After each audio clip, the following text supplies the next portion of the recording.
Imagínese el alba en el valle del Guadalquivir, en el sur de la península ibérica. Bajo la bruma de la mañana asoma un cerro oculto de historia.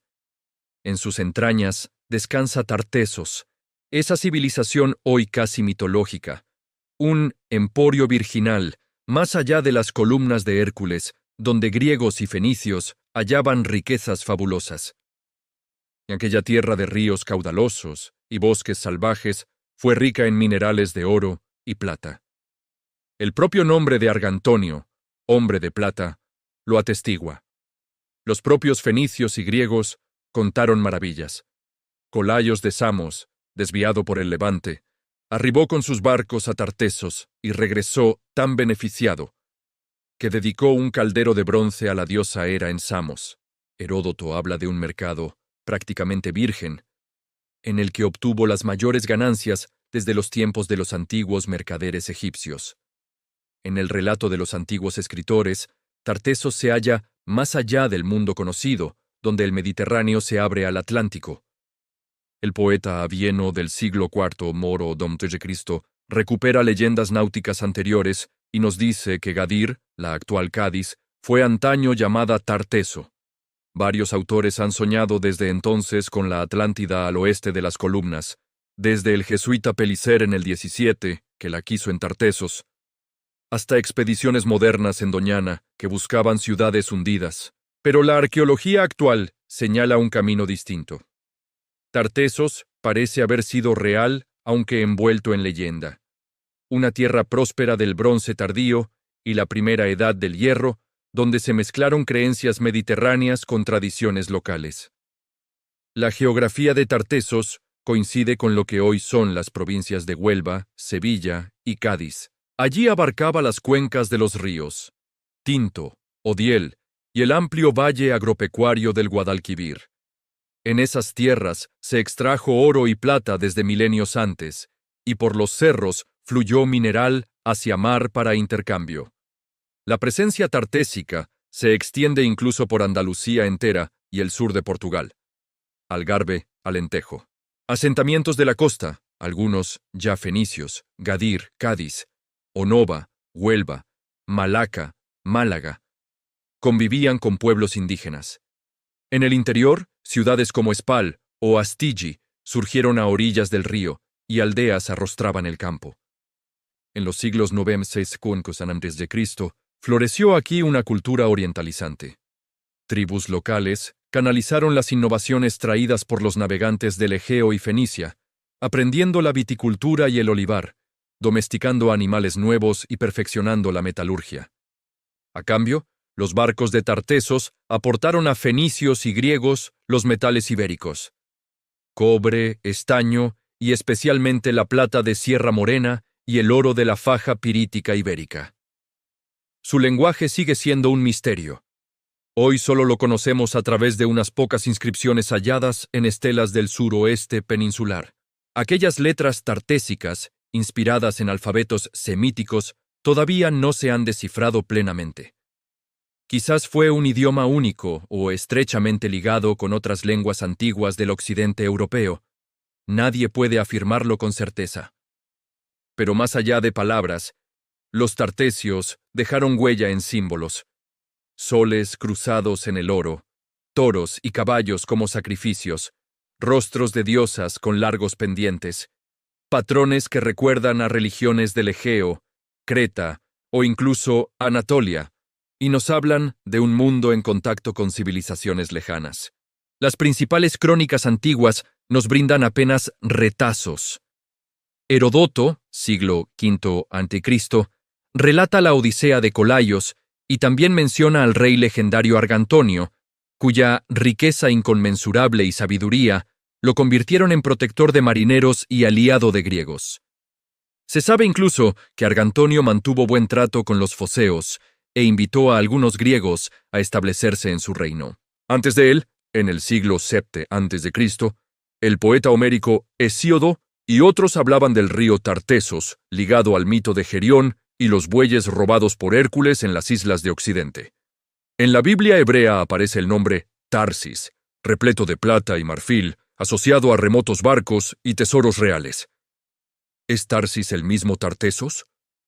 Aún se debate.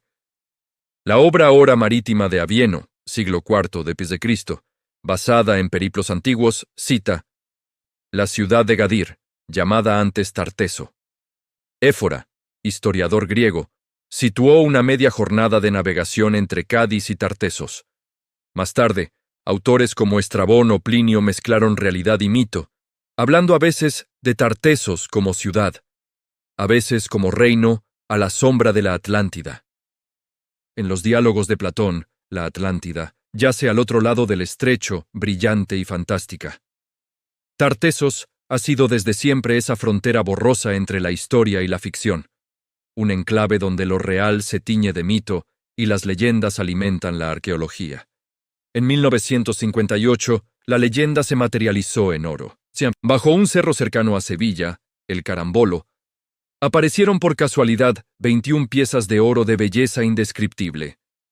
Brazaletes, collares y placas ricamente decoradas con motivos solares y de animales, obra maestra de la orfebrería antigua. Juan de Mata Carriazo, el arqueólogo del hallazgo, se quedó estupefacto.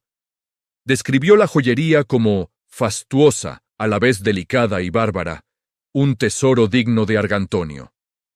Su análisis de 2018 reveló que el oro provenía de minas locales, lo que indica labor autóctona. Pero las técnicas empleadas eran en parte fenicias.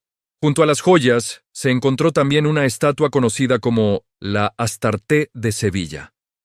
Un pedestal inscrito en fenicio, siglo VIII a.C., dedicado a la diosa Astarté. Estas piezas probablemente formaban parte de un exvoto o ajuar religioso. La mezcla de arte local con iconografía oriental en Carambolo demostró que Tartesos fue un cruce de caminos cultural.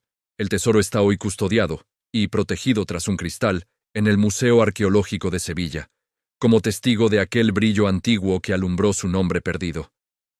En Huelva, bajo otro cabezo, la necrópolis de la joya habló de opulencia y contacto con Oriente. Excavada desde los años 60, es un camposanto orientalizante donde se cremaron aristócratas tartesios entre los siglos VII y XVI.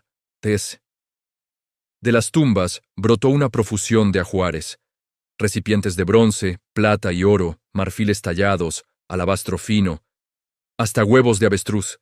El hallazgo del carro ceremonial, con su ornamentación de bronce, en una de las tumbas, indica ritos suntuarios desconocidos en la península. La arqueóloga que excavó la joya resumió la impresión. Estas tumbas, ricas en cerámica fenicia y talleres tutelarios, nos indican un origen aristocrático de sus ocupantes.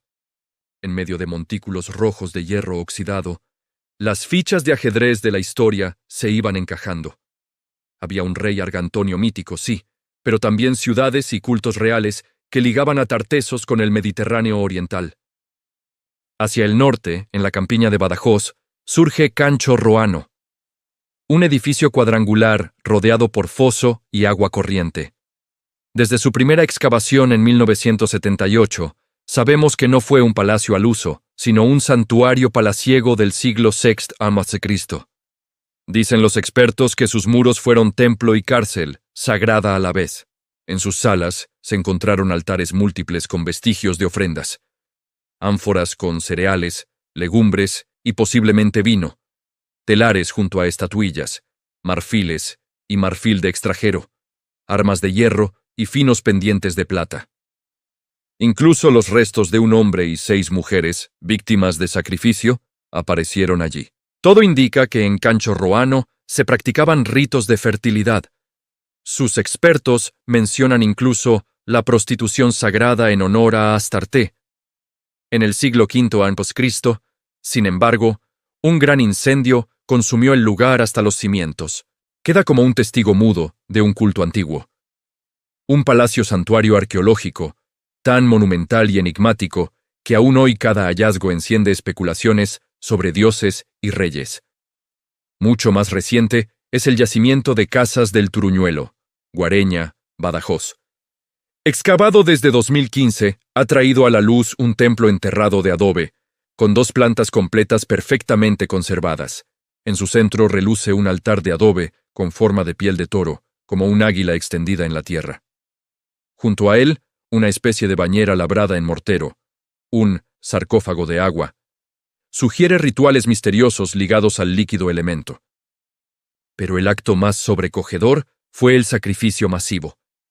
En distintas campañas aparecieron los cadáveres exhumados de casi 20 caballos, 2 toros y un cerdo, vertiendo sangre en aquel santuario antes de prenderle fuego. Las cenizas aún conservan fragmentos de la gran fiesta comunal que siguió a la ofrenda, y por si fuera poco, en 2023, un equipo del CSIC desenterró algo nuevo. 5 relieves figurativos tallados del siglo V a.C. Los primeros rostros humanos conocidos del mundo tartésico. 2 de ellos muestran figuras femeninas casi completas, adornadas con grandes pendientes de oro. Piezas de orfebrería típicas de Tartesos. El hallazgo sorprendió a los arqueólogos, porque hasta entonces se creía que los tartesios expresaban lo divino solo con símbolos animales o geométricos. Aquellas caras esculpidas podrían representar 2 diosas locales, o quizás mujeres poderosas de la élite que veneraban. Todo apunta a que el Turuñuelo fue un santuario, tal vez dedicado a una gran diosa del Valle del Guadiana, al que se entregaban sacrificios de animales y ofrendas de lujo. En resumen, Carambolo, La Joya, Cancho Roano y Turuñuelo son capítulos de la misma saga, la historia tangible de Tartesos. Muestran un pueblo de orfebres excepcionales, influido por fenicios y griegos pero con impronta propia. Un pueblo que adoró al toro y al caballo, que pintó soles y geometrías en su oro y que conoció los viajes de sus mejores artesanos con mercancías exóticas, arcillas de Ática, vidrios macedonios, marfiles etruscos e incluso un trozo de mármol del monte Pentélico griego aparecieron en el Turuñuelo. Ese comercio de ideas y bienes es un patrón que encontramos repetido en muchas civilizaciones antiguas. La atracción mutua de Mesoamérica o la ruta de la seda son ecos lejanos. Hacia el siglo V a.C., el esplendor tartésico se desvaneció. ¿Por qué? Aquí el mito vuelve a colarse. Se ha especulado con terremotos, invasiones de cartagineses o simplemente con una integración en pueblos vecinos, los turdetanos, que heredaron su cultura. El caso es que la ciudad, si es que hubo una ciudad principal, se perdió, y con ella parte de la memoria. A veces enterrada en leyendas de dioses atlantes, otras oculta bajo las arenas del tiempo. Schulten, el arqueólogo alemán del siglo XX que buscaba Atlántida, impulsó una versión romántica. Tartesos como primera gran civilización occidental que se hundió bajo las aguas, pero la evidencia apunta a un final más prosaico.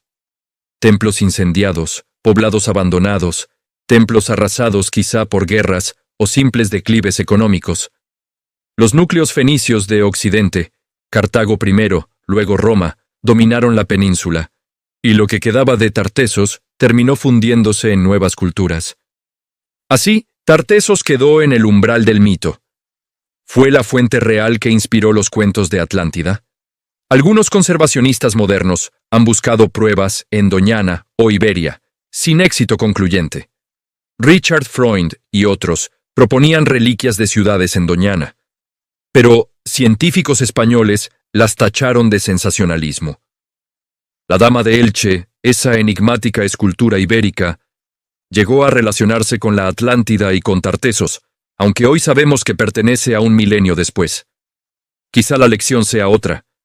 Como la Atlántida de Platón, Tartesos nos enseña que muchos mitos nacen de un fondo de verdad, y que bajo la literatura tardía solo hallamos sombras de una civilización que fue tan real como las naciones costeras de su tiempo.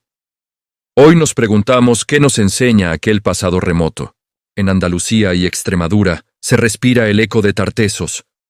Algunos museos llaman Tarteso a exposiciones, empresas de moda usan sus símbolos y artistas de la región se inspiran en sus motivos geométricos y solares.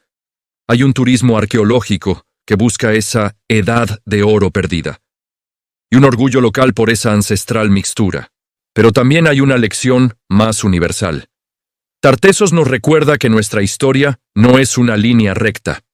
Fue un crisol de influencias, un nodo de intercambio cultural y tecnológico en el mundo antiguo.